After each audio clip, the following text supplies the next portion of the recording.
Assalamualaikum and good morning, everyone. So today we will continue to look at exercise 2, exercise 3, and exercise 4 for the first part of force convection inside pipes. Okay, so this is from example 4.5. That's 2 from Engine Companies. If you, uh, if you have the Gene Copies for edition, it is on page 264. Okay, so let's look at the problem.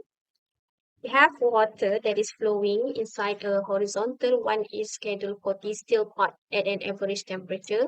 So now the problem gives you the average temperature, so you don't have to calculate the bulk average temperature, okay? Unless it gives you the PI and PO, then you obviously have to calculate the average as PI plus PO by 2. Okay, in this case, this is already the average temperature. The average temperature is 65.6 degrees Celsius. And a velocity of 2.44 meter per second. It is being heated by condensing steam at 107.8 degrees Celsius on the outside of the pipe wall. The steam side coefficient has been estimated as HO. Okay, so this is the pipe. Okay, so inside a pipe, this is water. So to get the diameter, the inside and also the outside diameter, okay, you have to refer to Appendix A5 from Teaching Corpus. Okay, so you can refer to the heat transfer appendix that I gave inside the WhatsApp group. Okay, so you scroll down until page 44. Okay, so on appendix A5, okay, so our standard steel pipe is given as 1 inch and then schedule 40. Okay, so here is the outside diameter in millimeter and this is the inside diameter in millimeter also. Alright, so let's get back to our slide. Okay, so this is from appendix A5, page 44 from appendix heat transfer.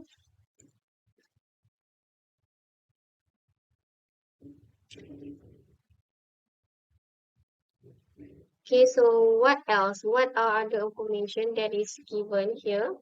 So this is the velocity of the water. So outside here is steam. So the temperature of the steam is TO at 107.8 degrees Celsius, and then we have HO 10,500. And then okay, TW, which is the temperature inside the metal wall, here is not given, so we are going to guess, okay, and try using the trial and error method. So for part A, calculate the convective coefficient Hi for water. So water is inside the pipe, steam is outside. Okay, K here is for K for steel is 45. Okay, so this one I've already explained where to get it. And then after you have determined the inside and outside diameter of the steel pipe, okay, the next thing that you're going to do is uh, determine the properties. Determine the properties. Okay, so we know that our fluid that is moving inside the pipe is water. So since the water average temperature is 65.6 degrees Celsius, okay, and then we can look again our appendix Appendix 4 water is at uh, appendix A2. So let's go for A2. And then we look for the temperature at 65.6 degrees Celsius. Let's scroll on. I don't remember the page number, but I found it. This is for air. So A3 is for inorganic and organic. Okay, so this is A2, appendix A2.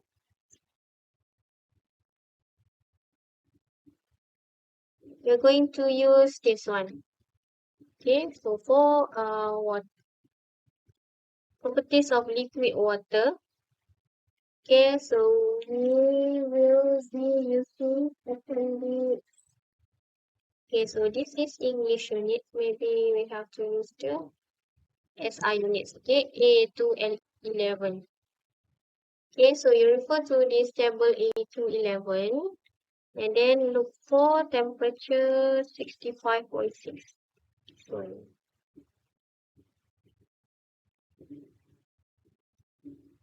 okay, so the properties that we need to determine from this appendix is Prandtl number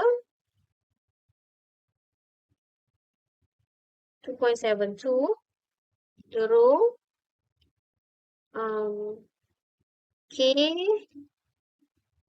and also the mu.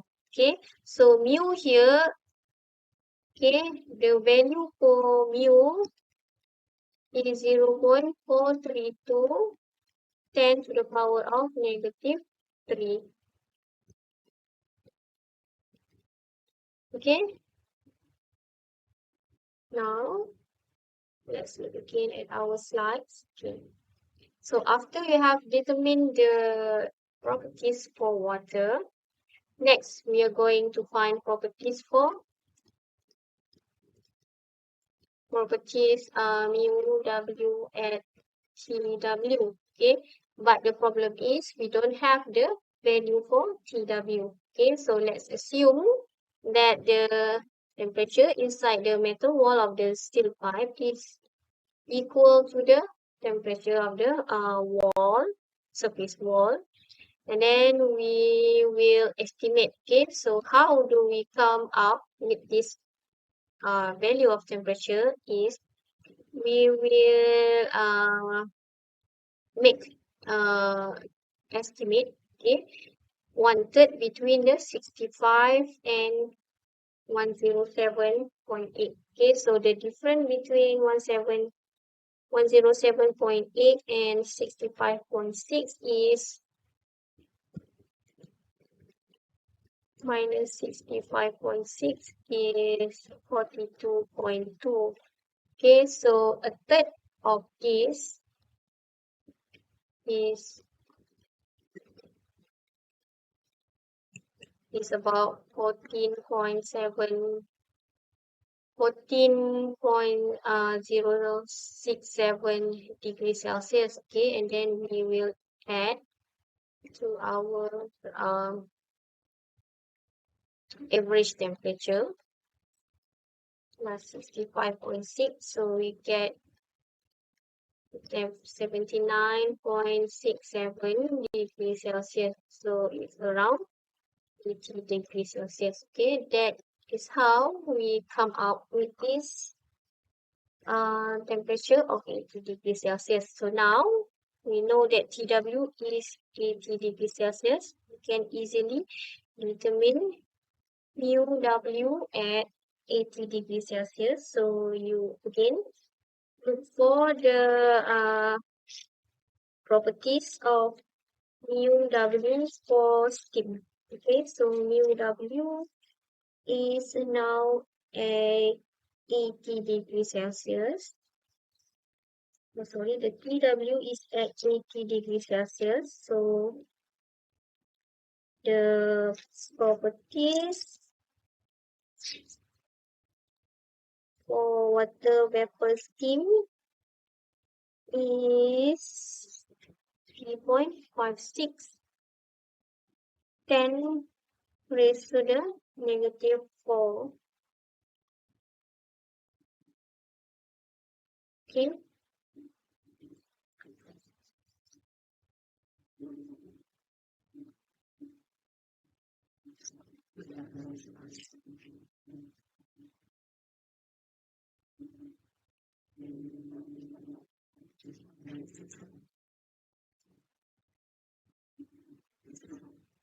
Next, okay, after we have determined all the properties, we will need to check the Reynolds number.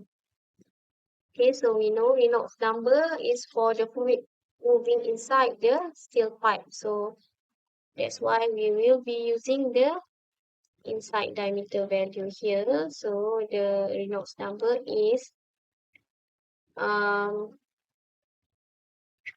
about 1.573, about 157, 300. So this is greater than 6,000. So the flow is in turbulent region. Okay, so for a turbulent region flow, we will use this correlation to determine the convective coefficient HL here, right? Okay, so we first determine, relate the Nusselt and with this correlation, Nusselt correlation. So just plug in all the value. Here we plug in the DI, and this is the K of the water given in the problem. And this is the Reno, this is Prandtl, mu B and mu W. And finally, you will get this H value of 13,324 watt over meter square per Kelvin. And then for part B, you need to calculate UI based on the inside surface area. Okay, so obviously you have to calculate the area inside, area outside, and also the log mean area. Log mean area is the average area, the average surface area of that pipe with the length of 0.305 meter.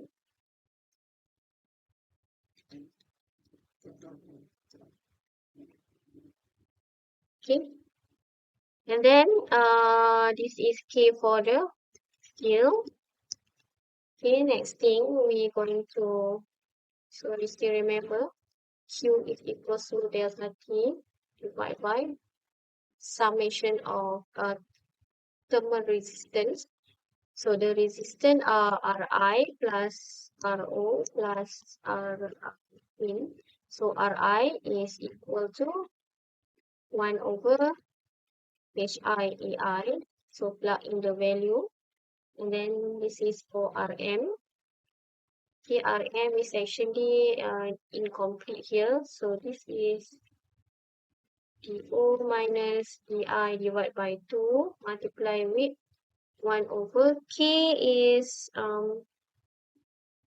45 multiply with 0.0287. Okay, and then the final value would be 0.002633. So this is Rm, Rmin, and then Ro is 1 over HO AO. And then you just sum up Ri plus Rm plus Ro. And then this is the value for the total thermal resistance. And then we know that the temperature gradient is 107.8 minus 65.6. So this is 42.2 K. And then we have to calculate the temperature drop across water film. So it is calculated by Ri.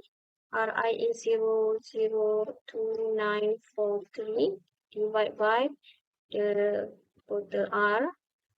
multiply with the overall temperature gradient 42.2. Okay, so the temperature drop across water film is 14.5 degrees Celsius. Okay, and then this is just a step, okay, to check whether our first guess of TW2 is accurate or does it need another estimation. Okay, so to check whether it is accurate or not, so TW is equal to the average temperature plus 14.5. Okay, so you will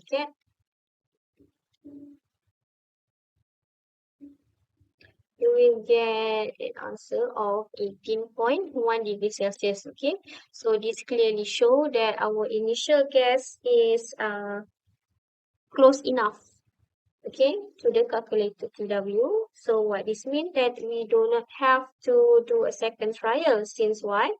Since when the TW is changed, if we change the TW, the only property that is also changing would be the mu W. Okay, since mu W would have a negligible effect on HI, so a second trial or second estimate of TW is not necessary.